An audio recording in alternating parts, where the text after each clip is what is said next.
Hello and welcome to All About Billings. We are a show dedicated to discovering the people who make Billings a great place to work and live. We will interview local business people, community leaders, artists, entertainers, and we will learn from them all about their successes, their failures, and their connection to Billings. I'm your host, Nancy Brooke, broker and owner at Billings Best Real Estate. And today it is my pleasure to have as my guest somebody who's been involved in the community for a lot of years, Justin McLovin Hutchinson. Welcome to the show. Hi, thanks for having me. Should I call you Justin or McLovin? Whatever you feel more comfortable or with. Mr. Hutchinson. Definitely not that. Definitely not that. No, whatever. Yeah, I answer to everything. So you are with the Big J Show, and Yep. you're the producer? Yep, that's correct. Yep. So you've been doing this for a long time. So how did Yeah. you get started in radio? I took a class in high school, and we took tours of different TV stations and radio stations, and the radio station was hiring for a board op on the weekends, and I was a senior in high school and never had a job before, so I was like, all right, yeah, that sounds kind of fun. Better I'll than do that. McDonald's, right? Right. Well, I mean, I think that would be fun too. I think all jobs are interesting, and Yeah. so I've had different jobs over the years. I worked at a pizza place, and I Okay. worked at a Mexican restaurant, and so they're all interesting to me. But I never had a job before. I mean, I babysat and stuff. Mowed lawns for money and stuff, but never like a real job. And so I applied there in my senior year of high school back in 2005. Got the job the next day and started that weekend. Wow. And then I've been there ever since. So what was your first job? Like you said, operating the boards. Is Yeah. that like turning music on and off, So- commercials? Yeah, so they were running Wyoming Cowboys football on a radio station. And so I was responsible for taking it from the music into the broadcast of the game, and then when they would send it to commercials, I would have to turn the broadcast off, play our commercials, turn our commercials off, put the game back on, and just had to listen to football for 3 hours on a Saturday and got paid for it. Well, that sounds Yeah, right. not a bad job. Yeah, pretty easy. And then a couple years of working there and doing basketball games and football games and random stuff like that. I got a job. It was in the mornings, and it was kind of the same thing, but for a radio show based out of Nashville. And the show was fine, but there was nobody to like talk to, or like it's all syndicated and a satellite show. And so I would walk down the hall to the Big J Show and kind of just listen to his show, and I really liked it. And then time went on, and he liked me, and we just decided that, like, hey, let's bring me onto the show and do a two-man show instead of what he was doing. So Wow, well that's pretty cool. He had Just done because you guys just kind of hit just it kind off. of clicked. Yeah, I had never met him before. That was kind of before I worked there or anything. So just hit it off, and he was doing the show by himself for 2 years, and I think I was weird enough and whatever that he liked me, and so it just worked out. And now I've been doing that show for 18 years now. That's crazy. Yeah. Well, the other thing that strikes me is you are a very social, outgoing person, and so it strikes me that this is a better fit probably for your personality. Yeah. So like when growing up, I really I wanted to do movies. I had no acting experience. Like I like just watching movies. I like making movies with my friends. We would just do stupid stuff and thought we were hilarious. We probably weren't funny at all. But I really liked the behind the scenes, but I didn't really know where to go with that. And so when that field trip happened and I saw the radio thing, I was like, oh, sure, that kind of entertainment field. But then once I started learning more about it and getting into it, I realized this is a perfect fit. I don't have to be on camera, which is nice. Right. When I can sit back. I can usually wear sweats to work, which is nice. I dressed up for you. All right. Yeah, I put on some Christmas shoes. I don't know if you could see those, but yeah, we this is like the most dressed up I ever get. Wow. Well, So, thank you so yeah, much. this is I basically appreciate a it. tuxedo for you. So let me ask you, what was the most nerve-wracking thing when you first were on air? Because you're used to being behind the scenes, and all of a Yeah. sudden then it's like, hey, here's my sidekick, McLovin. I think the most nerve-wracking thing was making sure I didn't say the wrong thing, but also, swearing. Sure. Yeah, we don't want to use those words here, but and you're not supposed to do it on air. You know, having an accidental. I don't have the biggest potty mouth or anything like that, but you don't want to slip up and then get fired, and then I'm 20 years old and not knowing what to do. But you kind of quickly learn, you just kind of flip it off, and you don't really think about it. So that was always right at the beginning. Kind of my biggest worry was that I was gonna accidentally slip and say something I shouldn't, and it never really happened. Well, and you radio guys, you have to be pretty spontaneous and just kind of go with things. So how was that? Because here you are, just brand new to this. Yeah. And you just adapted right away? I think it's just like this. I mean, you get to, you start talking and having a conversation, and it's fun because it's like having a conversation at a coffee shop or a restaurant, and you just start chatting about whatever, and conversation kind of drifts all over the place, and pretty soon, 4 hours later, it's probably time to wrap this thing up and do it again tomorrow. Right. Well, the one thing that strikes me too is you see a lot of people coming and going in radio, TV, the people who are announcers or broadcasters. Sure. What's kept you at the same place for all these years? I mean, 18 years, that's amazing. Yeah, I mean, I think that it's probably a combination of a lot of things, probably a lot of luck. But I do think that the show itself is so different than what is offered in a lot of different radio stations. We've been doing it. Jay's been on the air for 20 years. I've been there for 18 years. But it was really before the age of long form podcasts. I feel like we kind of perfected a podcast before podcasts were really ever a thing. We did this long form show and long segments of chatter and talking back and forth that I think that we, everyone loves podcasts these days. And I think we just kind of struck right at the right time when that was kind of what people wanted, and kind of, I don't know. I think that's part of it. I think the show is also just good in general. I think that both of us are fairly entertaining, so I think that helps. I also think that we do a lot of research, and we pay attention to what's trendy, what people are watching on Netflix, what people are doing, and making sure that we stay on top of those things so that our show is, while it's constantly evolving and changing, we're constantly talking about what's relevant. So what would be something you would look at and say, oh, that's a good topic, where other people might not even occur to them?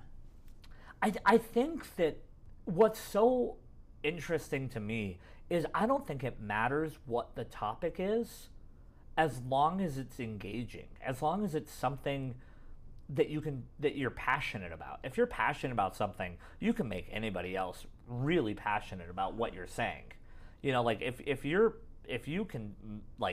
really into whatever it is, if I'm really into baseball, I could talk about baseball and make people go, oh, that was an interesting story about baseball. So I think that it's just good storytelling and making sure, but I think too, with our show, I think that so many people just like this, they're almost eavesdropping on a conversation. And so I think that that's another interesting thing with the show is, even if the conversations are kind of just boring conversations, we can make them lively. And I think it's just what people are doing and people are watching is the other thing is, we recap football or, whatever was on TV the night before. And it's what they already did. So it's what they want to hear because they just watched the same thing, or they just read the same news story, or whatever. And so I think it's just making sure that you're talking about the things that everyday life stuff that people are already going through and already doing, and making it interesting. So you're a young guy, you get on the air. Well, thank you. And all of a sudden... My hairline doesn't feel like it, but... All of a sudden you have people who go, oh, hey, I listened to you. Was that weird? That was really weird because I don't know if you can tell, but I'm kind of a nerd. And so I, growing up, I didn't have a ton of friends. like I was outgoing and stuff, and I had casual friends and stuff, but I didn't have like really good friends or anything like through high school, and so I think it was really weird going from like kind of just existing to being on a super popular radio show where people would recognize me. I mean, it's still like people will come up and say hi at the grocery store, and so that took some adjusting because I was like, they care who I am now? Like they didn't care who I was 2 years ago. So that it did take a little adjusting. Now it's really fun because I just like getting to talk to people, and I love when people come up and say hey, and get to just interact with so many different cool people and learn their stories and learn who they are, and it's fun. Well, and I suppose that whole becoming a little bit of a local celebrity, right? Must just be a little disorienting because here you are just kind of pursuing a career, and right. You're like, this is cool. I'm in radio, neat. And then yeah. all of a sudden you're like, hey, wait a minute. I think it's really hard because that all happened when I was like 19 years old is when I first started being on air, 19, 20 years old. So as soon as I turned 21, like I started, you go downtown, you have some drinks, sure. And it's like, it's one of those things where I don't know that I got to do the full experience because I was also always worried that like I would misrepresent the brand and like good for you, like not well I still got crazy, don't get me wrong, but I mean at 21 to think of that's really but mature. I was just worried because I didn't want to lose your job. I didn't want to lose my job. Yeah, I've got rent to pay, I got my $500 apartment to pay for. I wish I could go back to that. Back to my 2009 $500 apartment. Yes. That's the good old days. Right? And yeah. It wasn't that long ago, just like we were saying. But yeah. It is a long time ago. 20 years ago yeah. is a long time ago. Well, that is really neat. And you've taken things from, obviously, you're on the show, you produce the show, but also you've have this whole charitable focus now. So why don't yeah. you talk a little bit about how that began? So it kind of began when Big J started the show. He wanted to do a Christmas charity, and that's called Santa Claus for a Cause. So that's in its 21st year this year, and it's an incredible program, a little bit different than some of the other Christmas programs out there, where this one is focused on getting everybody in the family a gift. So instead of picking a angel tree and, sure. and going and getting a gift or two for one kid, what our program is you adopt an entire family, and then you are basically your business, your group, your friends, whatever it is, you go out and provide Christmas basically for the whole family.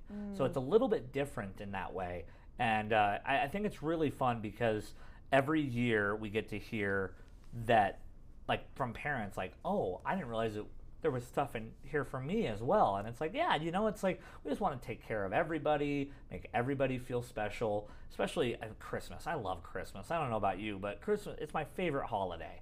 So getting to be a part of that and making Christmas happen for so many families is just, it's such a rewarding thing. And so getting to do that is just incredible. Over the years, we've helped over 1,100 families, right, with gifts, and it's just been really, really cool. So that was already a thing when I came onto the show. But 1,100 families, think about that.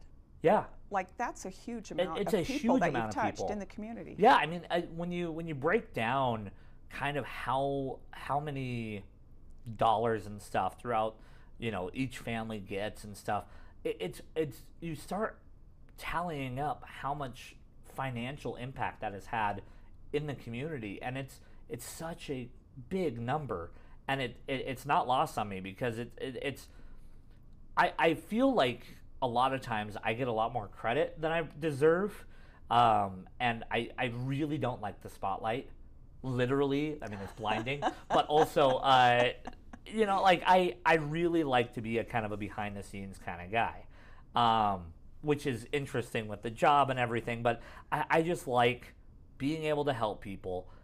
But what's really fun about it is I get to shed light on the people that are adopting the families, the people that are, they're putting their money out there. They're the ones that are doing the hard work.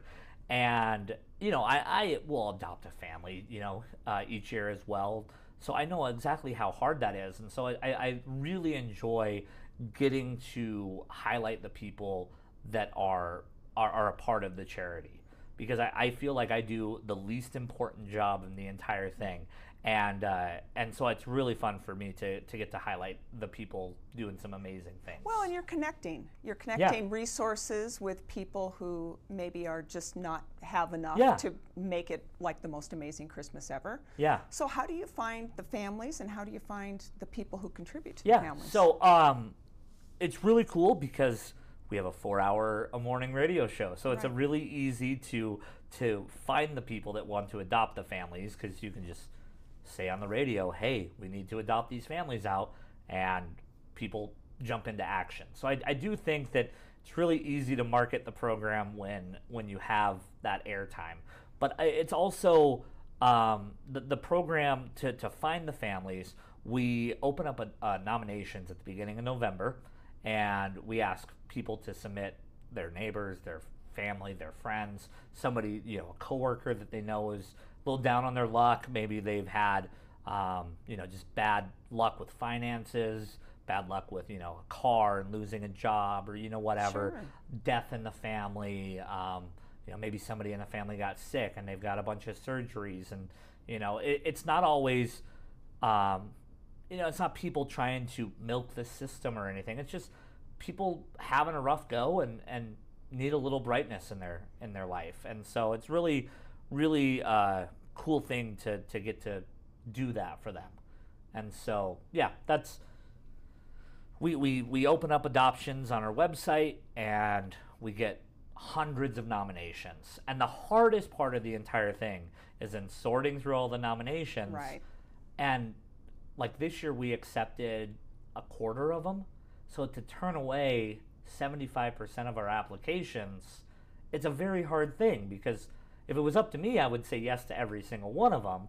Like I said, I love Christmas, so I'm like, I have such a, I cry at everything. I'm a big crier. So I start reading these stories, I'm crying, I'm like, I want to help every single one of these. And luckily we have a really good team that kind of looks through them, and they pick out the ones they want to do. And this year we helped over 60 families. I think we're right at 64 families this year.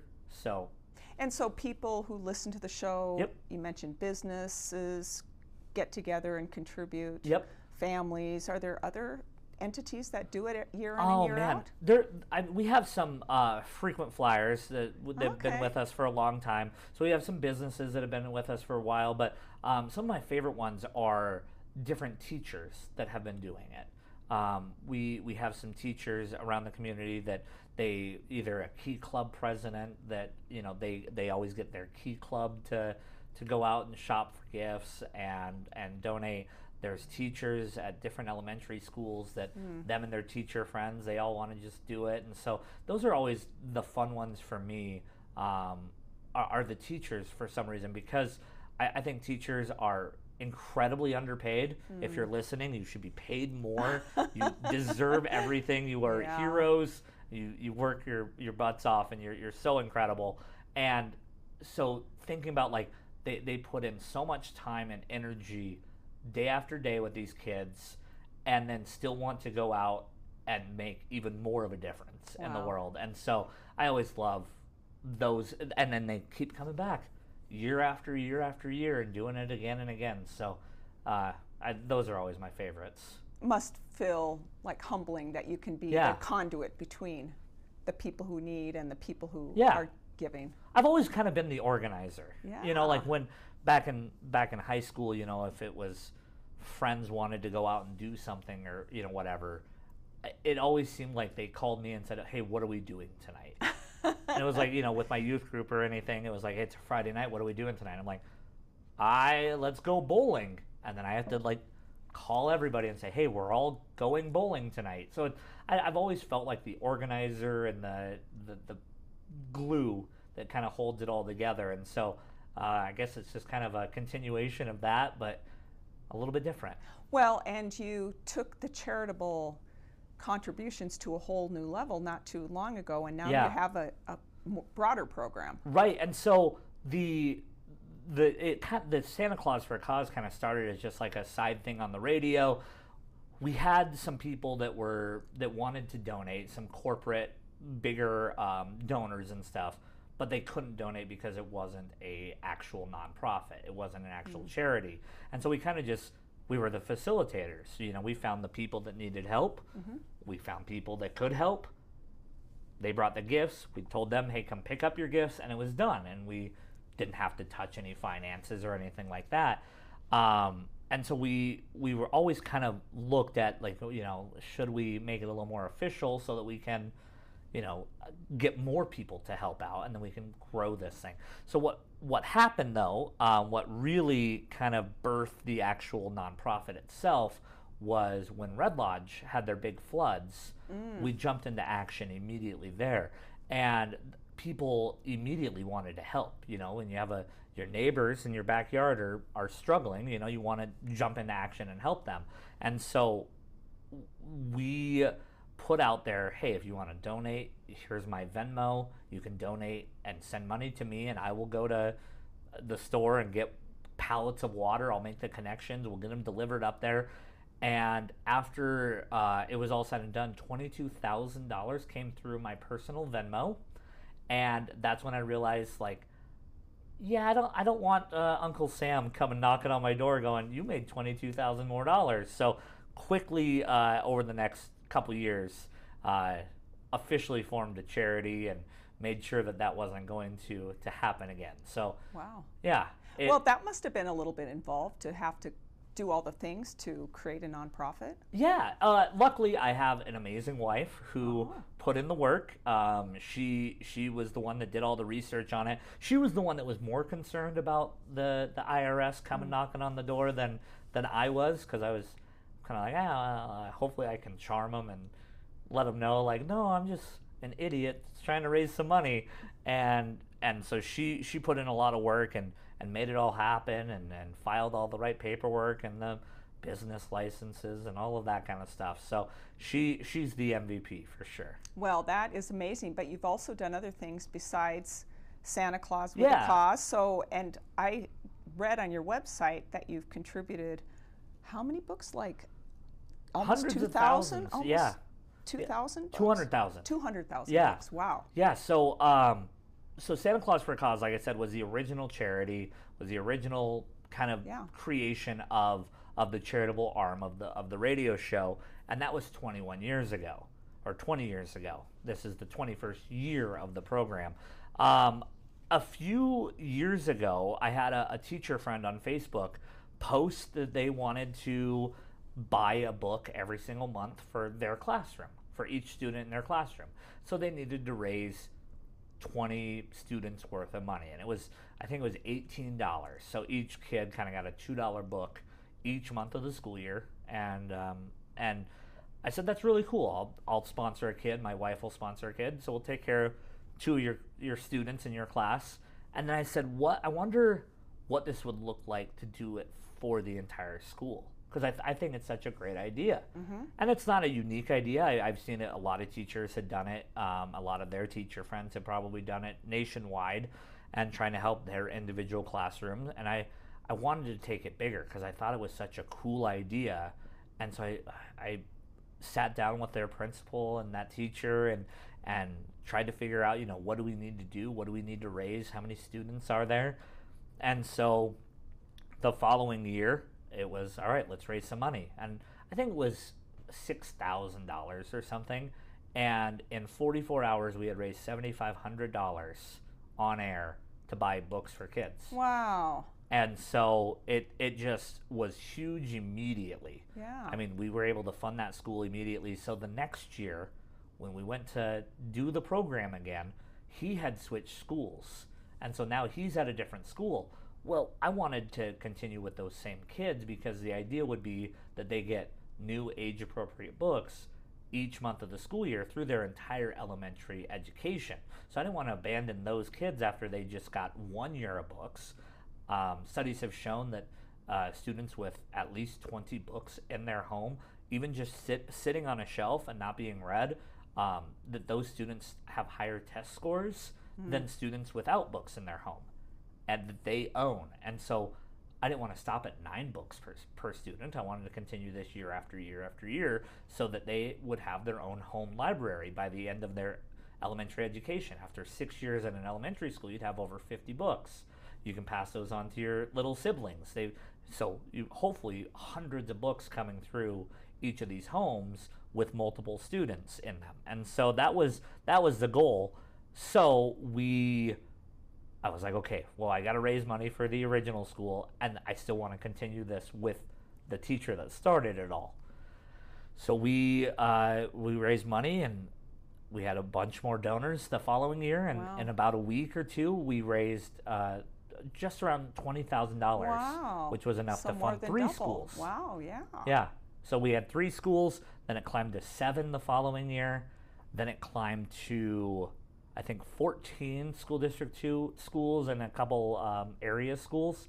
And now this year, in our 5th year of the program, every single student in School District 2, every elementary student, takes home a book every single month of the school year. Well, that must make you feel proud. It's pretty cool. I mean, to be a part of Yeah, that. yeah. Because that can really change lives. That's the goal. That's the Yeah, goal. You know, I that's see, there's a lot of students out there that get really, really excited for these books. I've been privileged to go into the schools and get to read to some classrooms, and they are always so excited. I don't know if you remember, getting the little booklet thing or like the Yeah. Scholastic newsletter, right. and you kind of go through and you find what books you wanted.